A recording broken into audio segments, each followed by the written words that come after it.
Welcome to Envision. I'm Deanne Conrad, Community Relations Supervisor for the Sioux Falls School District. Dr. Brian Maher is joining us here today to talk to us a little bit about the teacher's salary. It's taken us a bit of time after the legislature made that bold move to infuse more dollars into education through a half-cent sales tax. A lot of questions following that. What does this mean? What's it going to look like? And we have some ideas now in terms of how it's going to look. Right. I think we're finally to the spot where we know what's going to happen next year. And you were right. You talked about a phrase that led me to think about a phrase I heard frequently in the last couple months, and that was landmark legislation. Mm-hmm. And that is what happened. And because of that landmark legislation, I think districts throughout the state are trying to figure out, what does this mean to us locally? And we've gone through that process over the last month or so since the legislative session ended, and then in conversations with our teachers group, and now we're to the point where we know what it means. Mm-hmm. And so give us a brief synopsis. It will increase that first year teacher pay, and really across the board there should be some nice improvement in salaries for teachers at all levels. Yeah, you really hit the nail on the head there. First of all, if you had me be as succinct as I could be, mm-hmm. it would be there's money for every teacher. And I think that is really a critical piece of this. Because when I say every teacher, the legislation itself didn't deal with every teacher as we define teachers. Sure. Some examples would be counselors were left out of that definition. Librarians were left out of that definition, instructional coaches, et cetera, mm-hmm. were left out of that definition. So we were able to look at this with our teachers union throughout all of those folks that we consider teachers. So we didn't have to distinguish one group from another because mm-hmm. we just didn't think that would be healthy. So that's good. Number two, we tried to really incorporate every teacher regardless of where they were in the career cycle.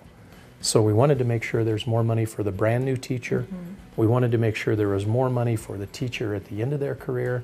And we wanted to make sure that there was more money for every teacher in between. Mm-hmm. I think we've accomplished that. Wonderful. So these dollar amounts, people will start saying, what does this mean in terms of here's my salary today? What does it mean in the future?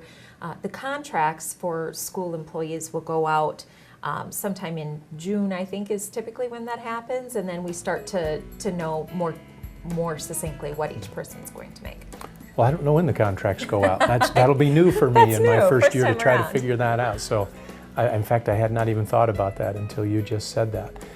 But you're right. Every teacher will have their own unique situation, depending upon where you fall on the salary schedule, where you are in your career path, where you are in terms of years of experience, where you are in terms of your professional growth and your degree attainment will determine where you are on our salary schedule. So it'll be a little bit different for everybody. Now, I suppose there could be some who make as little as, $3,000 or $4,000 increase mm-hmm. from this year to mm-hmm. next year, and there will be others who will make as much as $10,000, $11,000, $12,000, possibly more, although I couldn't say that for certain right now. So there's a substantial amount of money to be made for our teachers from this year to next year.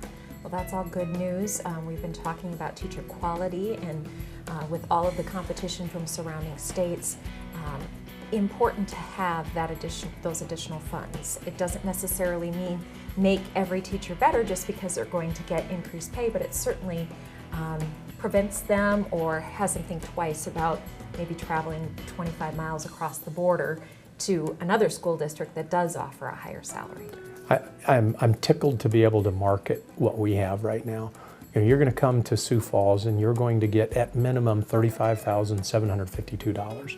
That's just a start. I can show you how you're going to get to $50,000 in a pretty short period of time. So in terms of career earnings, I can talk to you a little bit about that. In addition to that, I can talk to you about the benefits that we have, in terms of insurance, in terms of a retirement plan. I just think there are some real good reasons for people to consider education as part of their future that maybe we didn't have just a couple of short months ago. So I really believe it'll help us market the profession. Very good. Well, wonderful. That means good things for our students as well, having high quality people who want to stay here in South Dakota to teach our children, and hopefully increase test scores along the way, graduation rates along the way. It all intertwines together. It's all put together. You're exactly right. All right. Thanks for joining us today on Envision.